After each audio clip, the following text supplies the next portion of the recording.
There is one mind common to all individual men. They are merely two spheres of activity within one mind. There are not two minds. Your conscious mind is the reasoning mind. It is that phase of mind which chooses, weighs, dissects, analyzes, investigates, scrutinizes, comes to conclusions and decisions. For example, you choose your books, your home, your partner in life.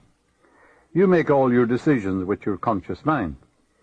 On the other hand, without any conscious choice on your part, your heart is kept functioning automatically, and the process of digestion, circulation, and breathing are carried on by your subconscious mind through processes independent of your conscious control.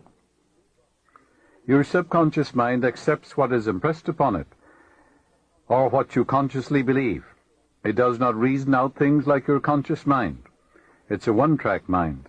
It does not argue with you controversially. Your subconscious mind is like the soil, which accepts any kind of idea, good or bad. Your thoughts are active and might be likened unto seeds. Negative, destructive thoughts continue to work negatively in your subconscious mind, and in due time will come forth into outer experience which corresponds with them. Remember, your subconscious mind does not engage in proving whether your thoughts are good or bad, true or false, but it responds according to the nature of your thoughts or suggestions. For example, if you consciously assume something to be true, even though it may be false, your subconscious mind will accept it as true and proceed to bring about results which must necessarily follow because you consciously assumed it to be true. Your subconscious mind cannot argue controversially. Hence, if you give it wrong suggestions, it will accept them as true and will proceed to bring them to pass as conditions, experience, and events. Your subconscious mind is oftentimes referred to as your subjective mind. Your subjective mind takes cognizance of its environment by means independent of the five senses. Your subjective mind perceives by intuition. It is the seat of your emotion and the storehouse of memory. Your subjective mind performs its highest functions when your objective senses are in abeyance. In a word, it is that intelligence which makes itself manifest when the objective mind is suspended or in a sleepy, drowsy state. Your subjective mind sees without the use of the natural organs of vision. It has the capacity of clairvoyance and clairaudience. Your subjective mind can leave your body, travel to distant lands, and bring back information oftentimes of the most exact and truthful character. Through your subjective mind, you can read the thoughts of others, read the contents of sealed envelopes and closed safes. Your subjective mind has the ability to apprehend the thoughts of others without the use of the ordinary objective means of communication. It is of the greatest importance that we understand the interaction of your objective and subjective mind in order to learn the true art of prayer. When your conscious and subconscious mind function harmoniously and peacefully, when they work together in unison and in harmony, the result of that is harmony, health, and peace, and joy, and happiness. All the evil, the pain, the suffering, the misery, and the war, and the crime, and the sickness in the world are due to the inharmonious relationship of your conscious and subconscious mind. Remember, we said your subconscious is impersonal and non-selective. In the Bible, it says the husband is head of the wife. The husband in the Bible is your conscious mind, and the wife is called the subconscious in the Bible. That's not true from a literal standpoint, but it's true psychologically only. Your subconscious is controlled by your conscious mind. It's amenable to suggestion and controlled by it. So the wife, your subconscious, is subject to the man or to the mind, conscious mind in all things. That's true psychologically only. Whatever your conscious mind, remember, feels to be true, your subconscious accepts. Your capacity to imagine and feel, and your freedom to choose the idea you will entertain, gives you power over all creation. Do not dwell on the imperfections and shortcomings of others, or their frailties, or their derelictions. Why? Because whatever you think and feel about another, you create in your own mind, body, and circumstances. Ask yourself, would I like to live with what I'm thinking and wishing for the other? If you would, well, if the answer is in the affirmative, of course you're on the right track. Remember, your thought is creative, And what you think about the other, you are creating, in your pocketbook too, and in all phases of your life. What you do not wish done unto you, do not feel it is done unto you or another. Now, chance or accident is not responsible for the things that happen to you, nor is predestined fate the author of our fortune or misfortune. Your subconscious mind is not concerned with the truth or falsity of what you consciously feel or believe to be true. Select only that which is true, lovely, noble, and godlike, and your subconscious will reproduce accordingly. The Bible says, believe you have it now, and you shall receive it. All things whatsoever you shall ask in prayer, believe that you have it now, and you shall receive it. That's a psychological law. Assume the mood that would be yours had you realized your desire. And as you do this, wonders will begin to happen in your life. You know, Edison discovered, or he knew intuitively, that the voice caused undulatory currents in the atmosphere. And he reasoned it out. He said such currents could reproduce the voice. The idea came to him that inasmuch as your voice produced waves, that these waves would reproduce that voice. That's believing you have it now and you shall receive it. So he developed a phonograph. The idea came from his subconscious mind. Your subconscious is your friend, seeks to heal you, to restore you.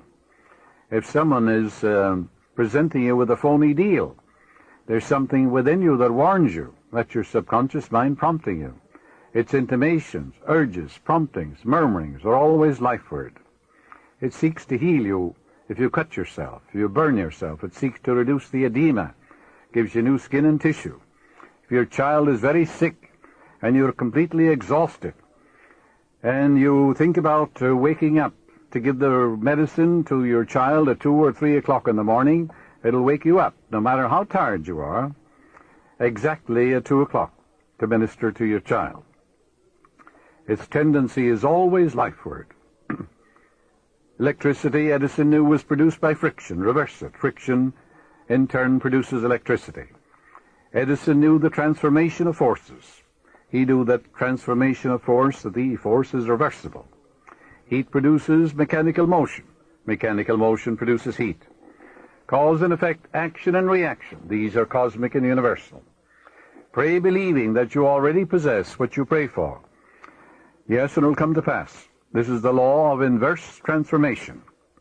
For example, if the sale of your home brought a certain amount of joy, satisfaction, elation into your mental atmosphere, then the feeling that would be yours if you realized it would also produce that. In other words, that feeling or that mental state captured in your imagination and feeling must produce the sale of the home.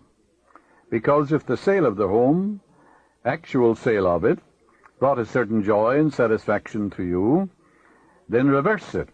Capture the feeling, the mood that would be yours if you sold it, by imagining the check in your hand, giving thanks for it, depositing it in the bank, doing the things you would do were your home sold, all in your mind or your imagination, and then that attitude of mind will produce it. Awaken within yourself the feeling that would be yours if you now realized your desire, and that feeling will produce it. A young boy, a D-Malay boy, who wanted to go to a certain college, had difficulty, and was rejected. And I said to him, you understand this law of inverse transformation? How would you feel if they accepted you now? You went in to see this man who rejected you and said, well, we've changed our mind. We've looked over your qualifications and you are accepted. He said, I'd feel happy. I'd call up my dad. I'd feel wonderful. Well, I said, as you go to sleep at night, feel that I'm congratulating on your acceptance and your marvelous success in the college. Imagine you're also talking to your dad and telling him you've been accepted. And you're going in there now in your own mind. And this man is saying, well, you're accepted. It's wonderful. All right, you can capture that feeling, that in your imagination, that inner mood. And he did that, and he was accepted. Yes, the feeling of the answered prayer, if assumed and sustained, must objectify the answer to your prayer. So that's the meaning. If he calleth things that be not as though they were, and the unseen become seen. If a physical fact can produce a psychological state, then that psychological state can produce a physical fact. That's the meaning of all things whatsoever you shall ask in prayer, believing. Believe that you have it now and you shall receive it. How can you believe you have it now? Well, the reality of it is an idea, isn't it? A mental picture in your mind. So you accept the mental picture, dramatize it, feel the reality of it, rejoice in it, believe in the law of growth, knowing that the seed you put on the ground will grow if you nourish it, sustain it, water it, and fertilize it. The philosophy of 6,000 years has not searched the chambers and the magazines of the soul. Emerson said that. Your mind is your consciousness is the sum total of all your subjective and objective impressions and awarenesses. Your mind is a medium of ideas. It's a collection of impressions. Some are good and perhaps some are not so bad. Your mind, therefore, is a medium for all sorts of impressions, and your mind should be open only to ideas which heal, bless, inspire, elevate, and dignify your soul. For ideas are our masters. Ideas generate emotions. The reason there is so much misery in the world is the ideas many men hold are completely false. And these emotions get snarled up in the subconscious, and they must have an outlet. And being of a negative nature, it must be a negative outlet. Watt saw the steam coming out of the kettle. He was a Scotchman, mechanic. His mother was making a cup of tea, and he saw the result of the steam forcing the lid up. He began to think, what would happen if I harnessed that steam? Tremendous power there. All he had was an idea. He began to think about it from all angles. The idea came from his subconscious mind to force steam into a cylinder, which contained a piston. The expansion forced the piston back and drove the wheels. That was the beginning of the steam engine, which revolutionized industry all over the world. When a man says it can't be done, it was never done before, it's impossible. Remember, the science of aerodynamics states that the bumblebee cannot fly because its wingspan is too short and its weight is too great for it to fly. But the bumblebee doesn't know what's in the textbook, so it goes ahead and flies. So when someone says it can't be done, the man who knows the power of his imagination, of the great friend within him, says, what does he say? It says, I'm going to do it. It can be done.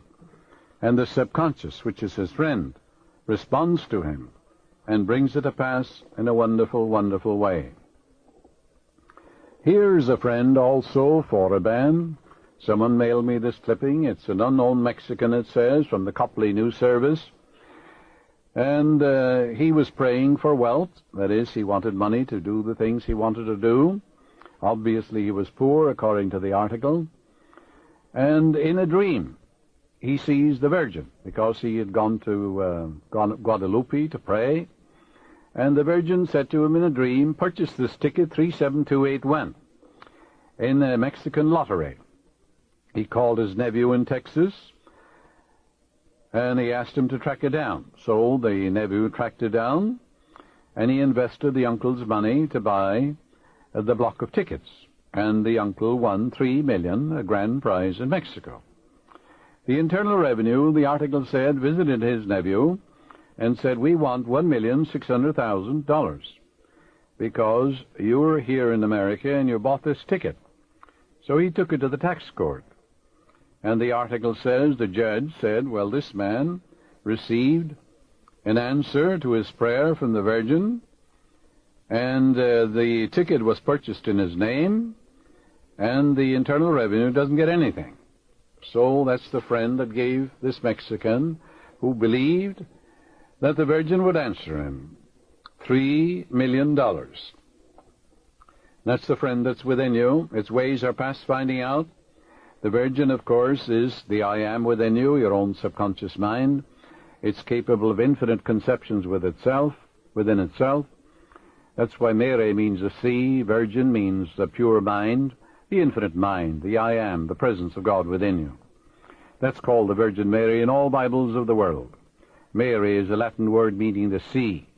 So it has nothing at all to do with woman or a virgin or anything of that nature. because there is that within you that's capable of an infinite number of conceptions of itself without the aid of any man. It created the whole universe. For example, the tree outside your door is an immaculate conception. So is the whole universe an immaculate conception. It came out of the mind of God. He had no one to aid him, for God is all there is. And therefore only God can make a tree. So that's the virgin that is within you. Now, even though he had blind faith and thought he was praying to a virgin, his subconscious responded. Because your subconscious responds whether the object of your faith be true or false. And that's a very interesting thing to know. So it'll answer blind belief too. The subconscious mind, in your subconscious mind, there is an intelligence and wisdom which comes to the aid in emergencies when a direct demand is made upon it. And there are many, many such instances where scientists, for example, have received answers to their prayers when they couldn't get an answer any other way. Nicholas Tesla, a brilliant electrical scientist who brought forth the most amazing innovations, he said when an idea for a new invention came into his mind, he would build it up in his imagination, knowing that his subconscious mind would reconstruct and reveal to his conscious mind all the parts needed for its manufacture in concrete form. Through quietly contemplating every possible improvement, he spent no time in correcting defects, and was able to give the technicians the perfect product of his mind. He said, "Invariably, my device works as I imagined it should. In 20 years, there has not been a single exception." His subconscious mind gave him the answer to all his inventions. A famous chemist, Frederick von Stradonich, used his subconscious mind to solve his problem as follows. He had been working laboriously for a long time, trying to rearrange the 6 carbon and 6 hydrogen atoms of the benzene formula. He was constantly perplexed and unable to solve the matter. Tired and exhausted, he turned the request over completely to his subconscious mind. Shortly afterwards, he was about to board a London bus. His subconscious presented his conscious mind with a sudden flash of a snake biting its own tail and turning around like a pinwheel. This answer from his subconscious mind gave him the long-sought answer of the circular rearrangement of the atoms that is known as the benzene ring, and every high school boy knows how that came to pass through this, you might say, flash of illumination from the depths of the man's subconscious mind. Countless inventions came through that way.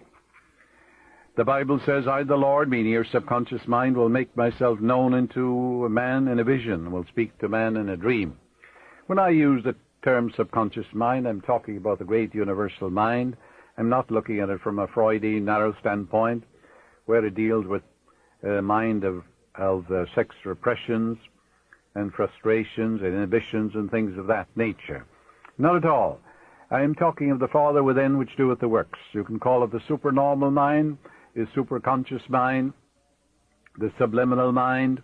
You can call it Allah, Brahma, reality, infinite intelligence, self-originating spirit, life principle. Call it by any name you want to. Actually, it's nameless anyhow. But it is that subjective depths of view, that subjective wisdom and intelligence that controls all your vital organs when you're sound asleep, that sometimes answers your prayer in a dream, in a vision of the night. There are numerous references in the Bible to dreams, visions, revelations, and warnings given to men during sleep. Your subconscious mind is active 24 hours a day. It's your greatest friend. The Bible points out that Joseph was accurate in his analyses of the dreams of Pharaoh. His mental acumen and sagacity in predicting the future through the interpretation of dreams brought him praise, honor, and recognition by the king. Dreams have captivated scientists, scholars, mystics, and philosophers down through the ages. Many answers to man's most acute problems have been given in dreams. Since biblical days, various interpreters and expositors in every country have been engaged in the analyses and interpretation of dreams. Freud, Jung, Adler, and many other distinguished psychologists and psychiatrists have studied the symbols portrayed in dreams. And by interpreting the meaning to the conscious mind of the patient, they have released hidden phobias, fixations, and other mental complexes. Your dreams, of course, are projections of the contents of your subconscious mind. Many instances they answer your problems and warn you regarding investments, journeys, and marriage, as well as pitfalls of daily living. Your dream is a dramatization of your subconscious mind. It's not fatalistic. You mold, fashion, and shape your own destiny by your thought and feeling. Anything in your subconscious mind is subject to change. And when you know the laws of mind, you predict your own future. You can fill your subconscious mind with the truths of God, and you will crowd out of your mind everything unlike God. For the lower is subject to the higher. Your subconscious is subject to the conscious mind. That's the husband, you see, has charge over the wife in biblical language. But theologians have taken that literally for thousands of years and have held women in bondage and thraldom and in subjection due to a misinterpretation of the Scripture. Once I had a telephone call from a woman in New York City stating that her husband had told her prior to his transition that he planned to take a large sum of money from his private safe and invest it in a foreign country for greater returns. A few days later he passed on, and when the safe deposit in the bank was opened, there was no cash. But there was a record at the bank that 2 days previously he had visited the vault. There was no trace or record of any investment, and a minute inspection of his desk revealed no clues. I suggested to her that she turn her request over to her subconscious mind, which knew the answer, for it knows only the answer, and that it would reveal the answer to her in its own way. She prayed as follows: My subconscious mind knows where my husband secreted that money, and I accept the answer and believe implicitly the solution will come clearly into my conscious mind. She quietly dwelled on the meaning of these words, knowing they would be impressed in her subconscious mind, thereby activating its response. She had a very vivid dream in which she saw a small black box hidden behind a picture of Lincoln on the wall in her husband's work den. She was shown in the dream how to press a secret button, which could not be seen with the naked eye. When she awakened, she rushed to the den, took down the picture of Lincoln. When she pressed the button, revealed in the dream, an opening appeared containing the black box, which in turn contained $50,000 in currency. She discovered the treasures of her subconscious. She discovered there was a friend within her, which knows all, sees all, has the know-how of accomplishment, because it is all-wise. You too can take a similar step in putting the wisdom of your subconscious to pass to answer your prayer. A young woman in San Francisco experienced a recurrent dream for 4 consecutive nights. In her dream, her fiancé, who was living in Los Angeles, appeared to her, and quite suddenly, a very high mountain, which seemed impossible to scale, came between them. In the dream, she was deeply surprised, frustrated, and bewildered. She awoke, wrestling with the problem, and sensing something very wrong and shady. I asked her what the mountain signified to her, as every dream, when interpreted properly, must coincide with the inner awareness and feeling of the dreamer. Moreover, a recurrent dream is very important, as it is the intuitive voice of your subconscious saying to you, stop, look, and listen. The word mountain to her meant an insuperable obstacle. I suggested to her that she speak to her fiancé about the dream and gain the assurance that there was nothing hidden that was not revealed, and nothing covered up that was not made known to her. Accordingly, she flew down to Los Angeles to see her fiancé, who met her at the airport. After a heart-to-heart talk, he finally told her, I am a homosexual.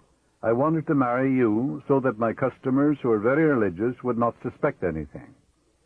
Her dream prevented her from experiencing what eventually would have been a great traumatic shock. You too can exercise the same or greater foresight through analyzing the recurrent happenings in your dream. Of course, there are variegated dreams, we know that. Some due to sexual frustration or repression, others are due to mental and emotional turmoil, bodily malfunctioning, fears and religious taboos, reproduction and a recast of past events or of the activities of the day. However, there are many dreams of a recurrent nature, as well as of a precognitive significance, wherein you see events before they happen. Many times you're given detailed instructions in the dream as to what action to take. There is a wonderful power within you, a subconscious intelligence and wisdom, you know, that man can use. He may be religious, he may be agnostic, he may be an atheist, and yet he can experience this infinite intelligence and wisdom functioning for him, because you need no creed. If you will call upon it, it will answer you, just as well as the atheist or the agnostic gets an answer. It's impersonal, no respecter of persons. You can call it a superhuman intelligence if you want to, or as I said, a subliminal mind or a subjective mind, or the I am, they call it Om in India. But the point is, the presence of the infinite is within you. It's in your own subliminal depths. It's also a law. It is there, and we should use it. It works as you sleep. The German proverb is, night brings counsel. You know, your body doesn't rest. Your heart and all the vital organs are working while you're sound asleep. Your conscious mind is in abeyance. You turn away from the vexations and the strife and the contentions of the day.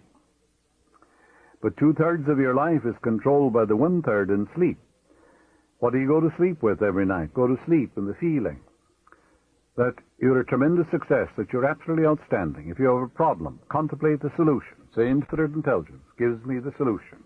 I accept the answer. It comes to me in divine order. So that subjective self of you corrects the errors of the day and anchors your thought to the supreme intelligence within you. In other words, the ancient Hebrews said you participate in the wisdom and the foreknowledge of the gods when you're sound asleep, because healing currents are released when you're asleep. The Bible says, He giveth His beloved in sleep.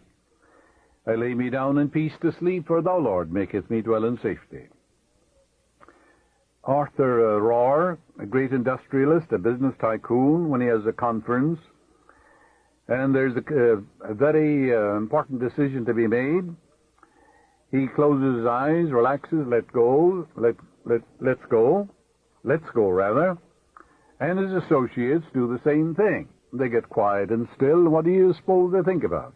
That there's an infinite intelligence within them that knows the answer, knows what's best for the organization, knows the right decision, for there's nothing it doesn't know, and therefore they contemplate that right decision, the harmonious solution, the creative idea, in the quietness of their own mind. In that quietude, in that relaxed state, the wisdom of the subconscious rises to the conscious mind, when the conscious mind is in abeyance, and he gets marvelous results.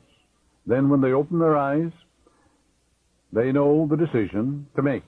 And it's always right, because when your motivation is right, your decision will be right. If your motivation is wrong, no matter what you do will be wrong.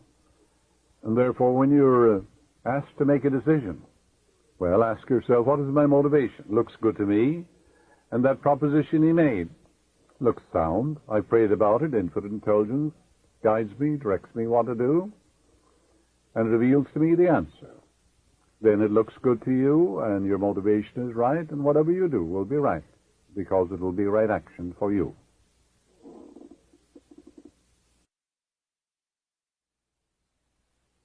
Robert Coleman, who used to be an usher here, is living now in Albuquerque, New Mexico. He's familiar with a number of medicine men down there, Indian medicine men. He told me an interesting thing about a member of the tribe who was very ill, and the local medicine men couldn't do anything for him. Couldn't do anything for her, rather, because it was a woman. And they brought in this special medicine man, and he said when the special medicine man came in, they had a pot of boiling hot water. The test of a medicine man is that he can put his hand, his arm, into this boiling water, and there'll be no inflammation, no burn of any kind, and leave it there for about 10 minutes. That's a sure sign he is disciplined and trained, has served his apprenticeship. And then after that, he said, he put some blankets on the woman, chanted some Indian songs, that is, prayers, incantations, holy songs based upon their tribal beliefs. And then he said he lay down beside the woman, went to sleep, calling on the Great Spirit. When he woke up, he said the friend has healed her. And of course meant the Great Spirit. That's what this particular tribe calls God, the Great Spirit. Now what did he mean by that? Well, he came, of course, believing, and in this passive, quiet state of mind, as he began to chant, the woman, of course, was receptive, open-minded, ready to receive. According to your faith is it done unto you, according to your belief is it done unto you. And she being open and receptive, and he full of faith and confidence in the vitality, the intelligence, and the miraculous healing power that is within him. And his faith is communicated to her in that deeper state of mind, and then she got well. That's what we call prayer therapy, or some people call it spiritual treatment, and so forth. It's simply dwelling upon the infinite spirit and power that is within you. I am the Lord that healeth thee. I am the Lord thy God. I will come and heal thee. I will restore health unto thee and heal thee of thy wounds, saith the Lord. All these, of course, are biblical expressions. All healing is of the Most High. But there's only one healing presence, you see. And when you pray for a person, just like this medicine man did, you don't dwell on symptoms of the bodily condition or fever or anything.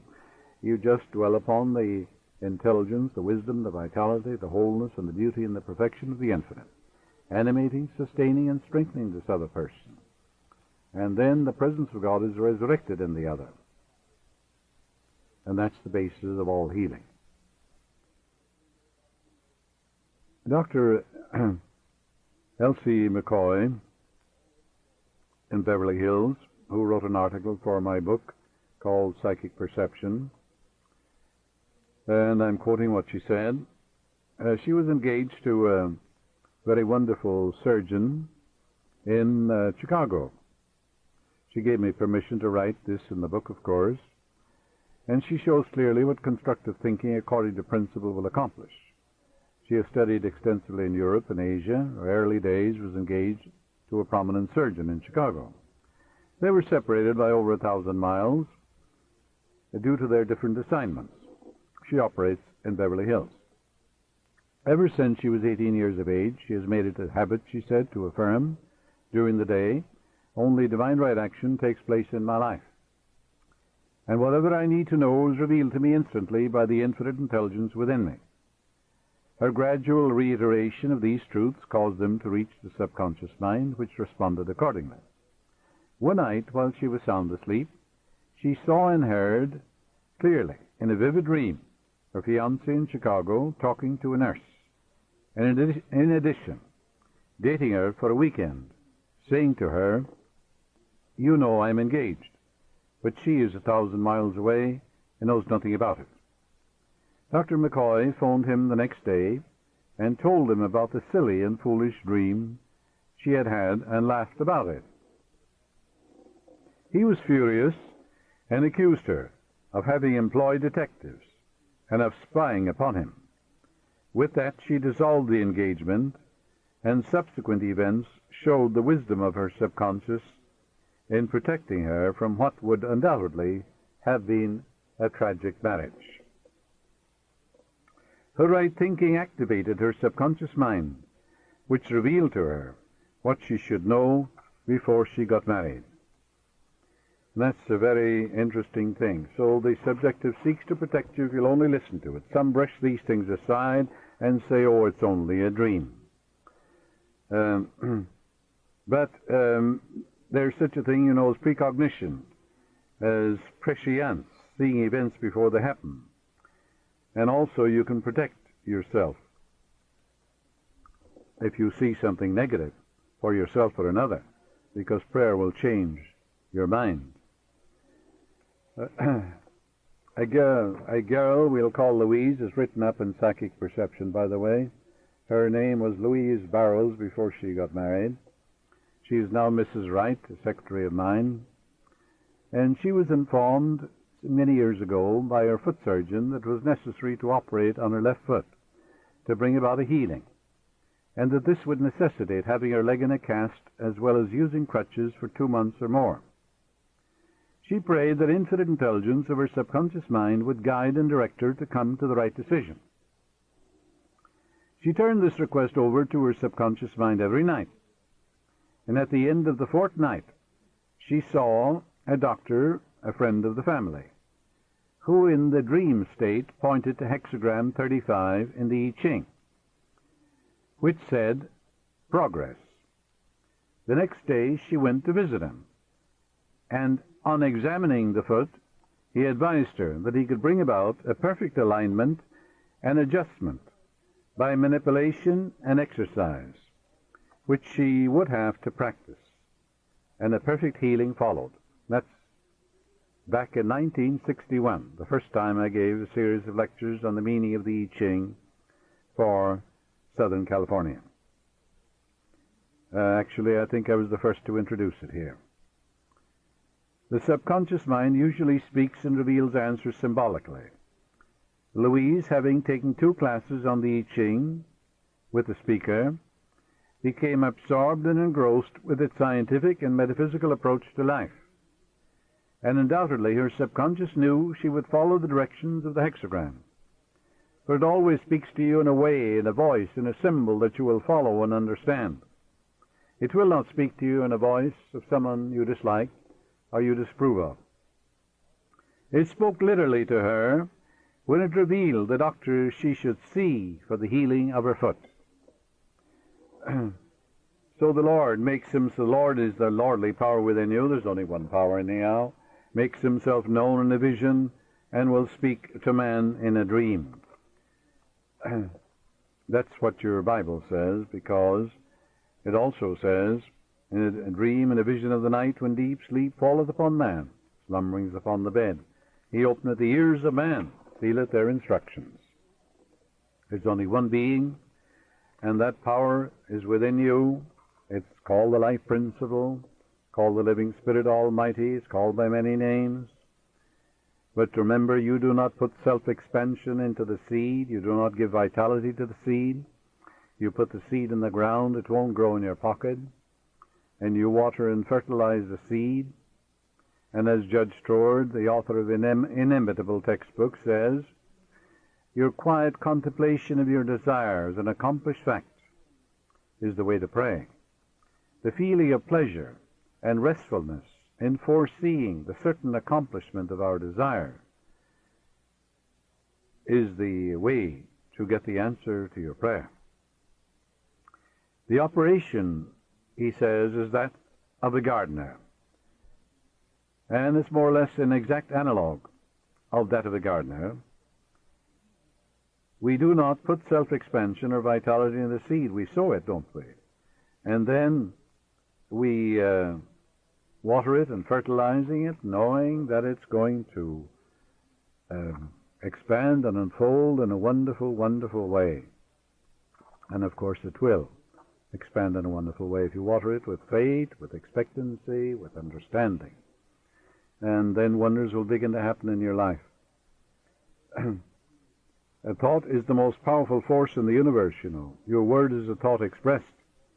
If you are in a position of authority, your thought or word can direct how missiles, nuclear energy, dynamite, or thermonuclear weapons are to be used. Your thought determines how electricity is to be used. Likewise, your thought directs the operation of your life. Your subconscious mind could be likened to an iceberg. 90% of it is below the surface. It is your subconscious mind that does the work according to the orders given by your conscious mind. What you think with your conscious mind, you produce with your subconscious, you see.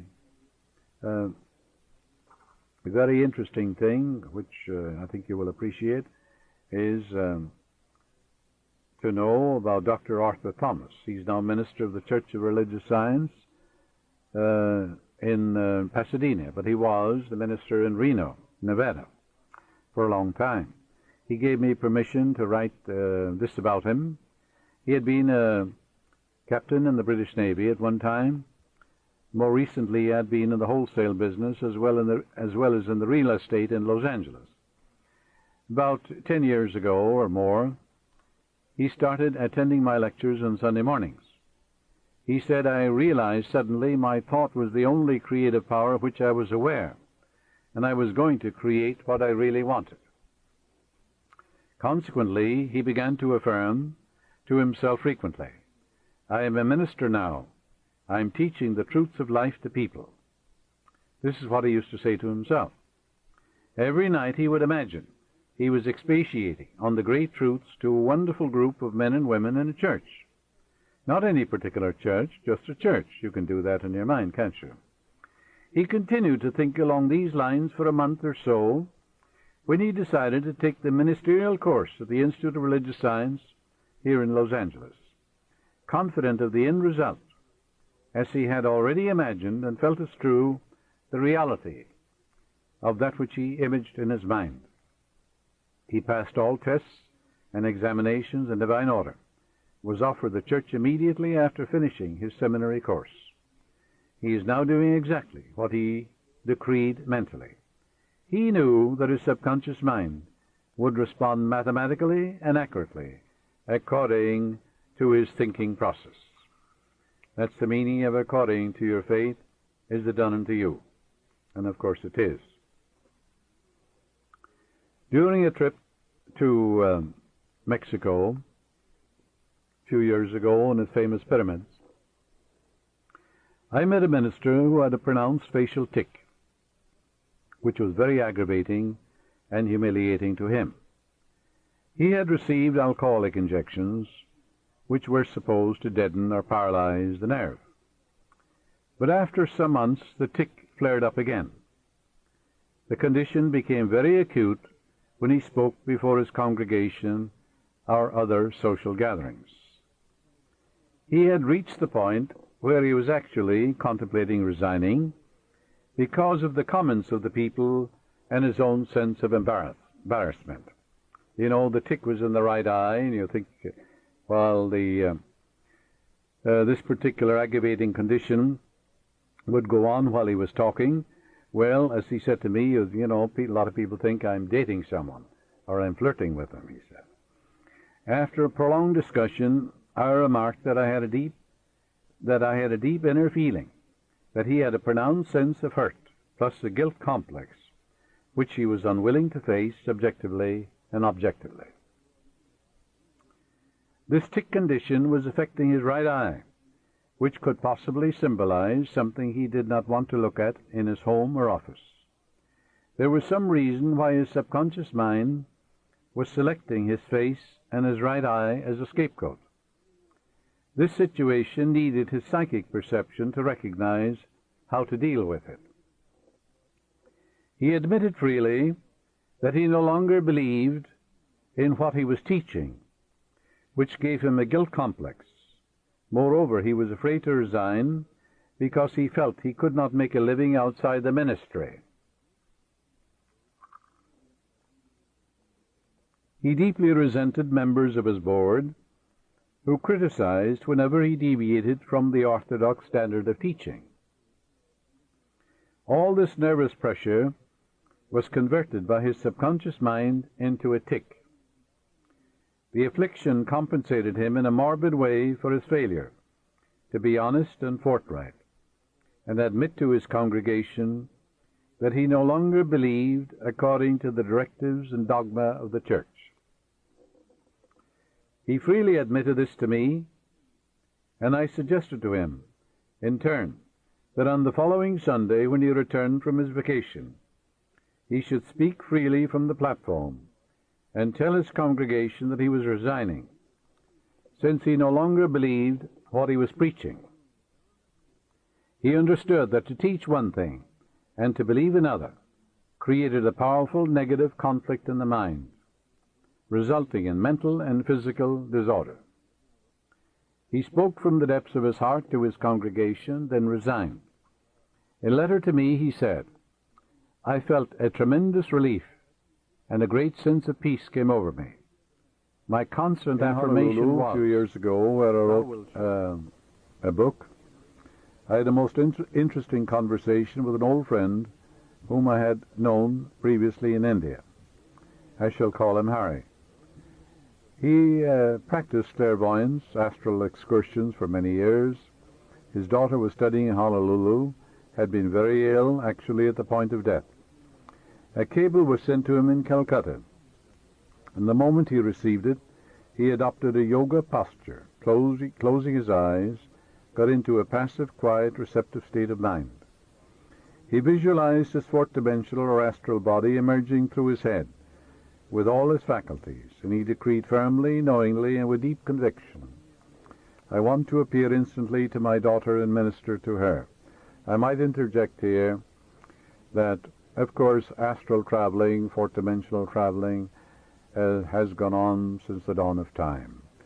In other words, man can live outside his body. Modern science knows that today. The average man is living in the Dark Ages. He doesn't even know what's going on. You can see, hear, feel, smell, travel independent of your physical organism, as we said at the beginning of this lecture. And you can see without eyes, hear without ears.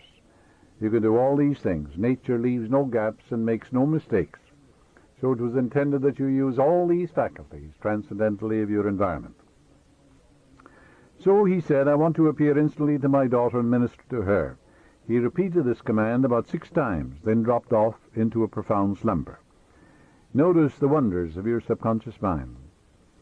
Immediately he found himself at his daughter's bedside. She was asleep, but awakened immediately and exclaimed to him, Dad, why didn't you tell me you were coming? Help me. He placed his hands upon her and chanted certain religious phrases and told her, you will arise in a few hours and be well. She had a wonderful healing. Her fever immediately subsided, and she shouted to the nurse, I am healed. I am well. My father was here, and he healed me. The nurse thought she was raving, but the resident physician confirmed the silent inner knowing of her soul, that she was indeed perfectly well. However, both laughed at her story of a visitation by her father from India. The nurse was puzzled and perplexed, and said to the daughter, how could your father or anybody else get in from downstairs through closed doors? I saw no one enter your room. The daughter explained to the nurse, oh, my father visited me in his fourth-dimensional body. He laid his hands on me and prayed with me.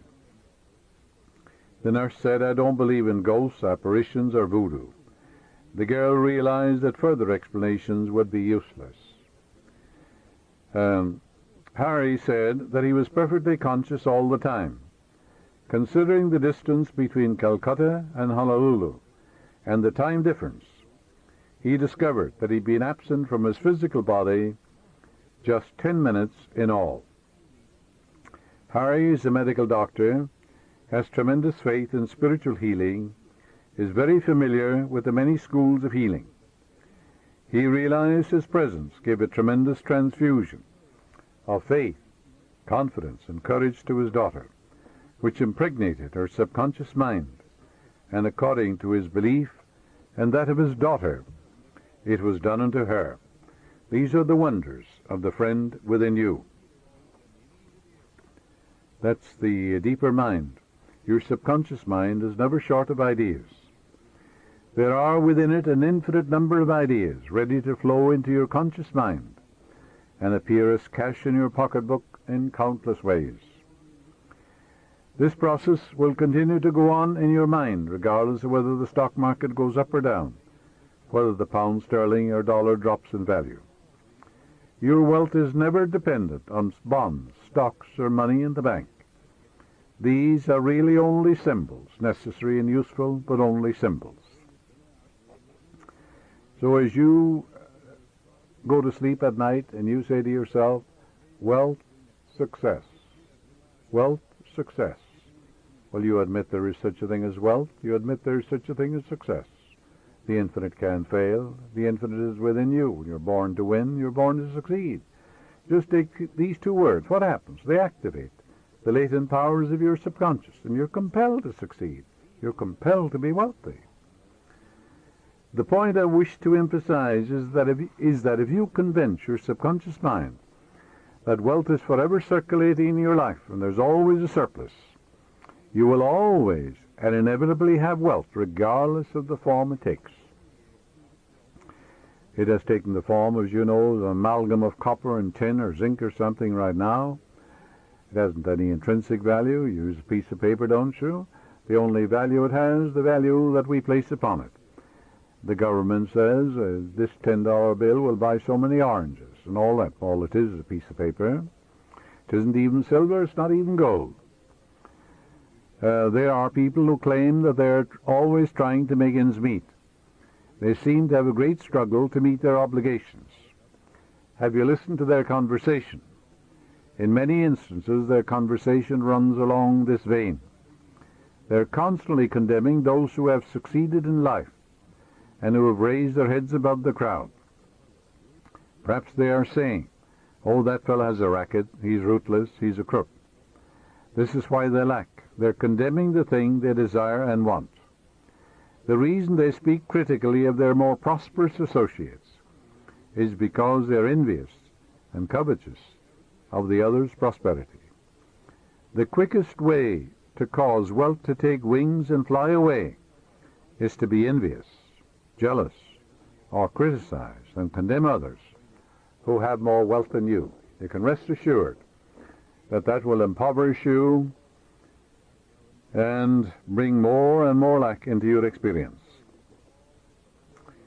There is one emotion which is the cause of the lack of wealth in the lives of many people.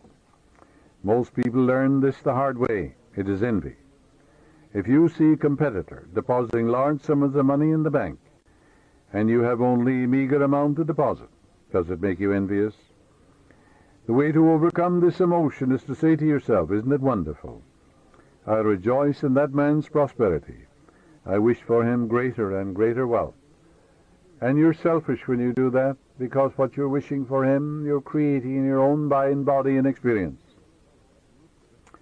To entertain envious or jealous thoughts is devastating, because it places you in a very negative, destructive position. Wealth flows from you instead of to you.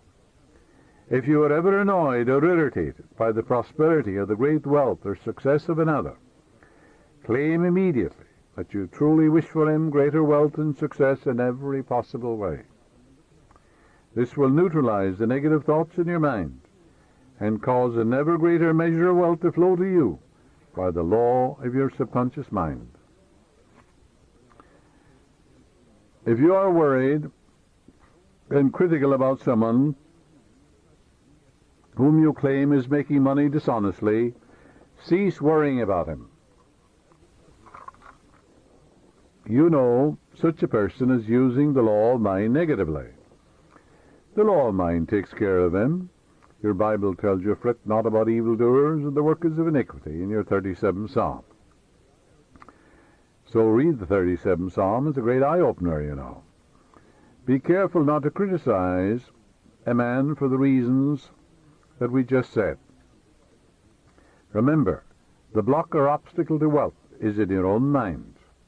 You can now destroy that mental block. This you may do by getting on mental good terms with everybody, wishing for everyone what you wish for yourself.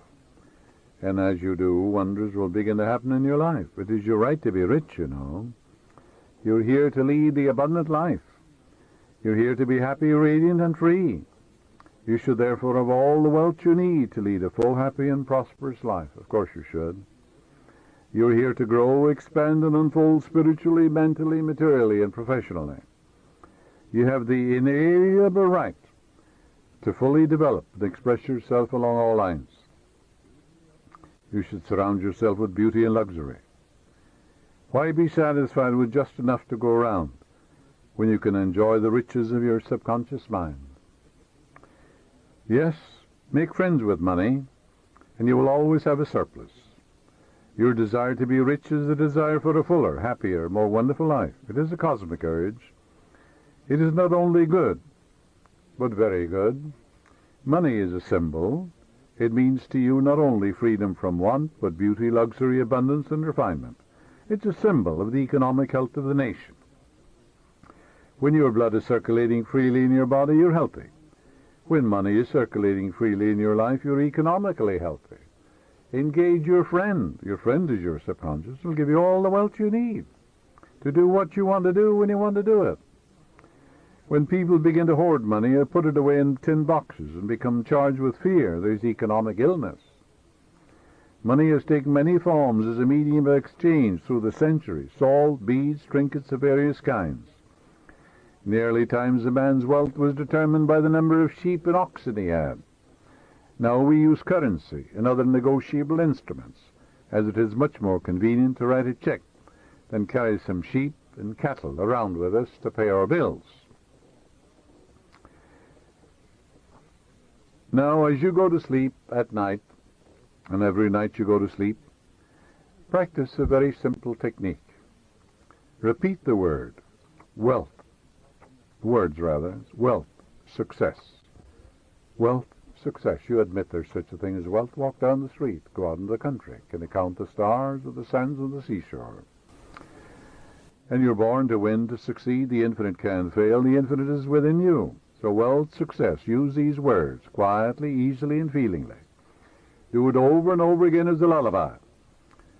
Yes, you will be amazed at the result. Wealth will flow to you in avalanches of abundance. This is an example of the magic power of your subconscious.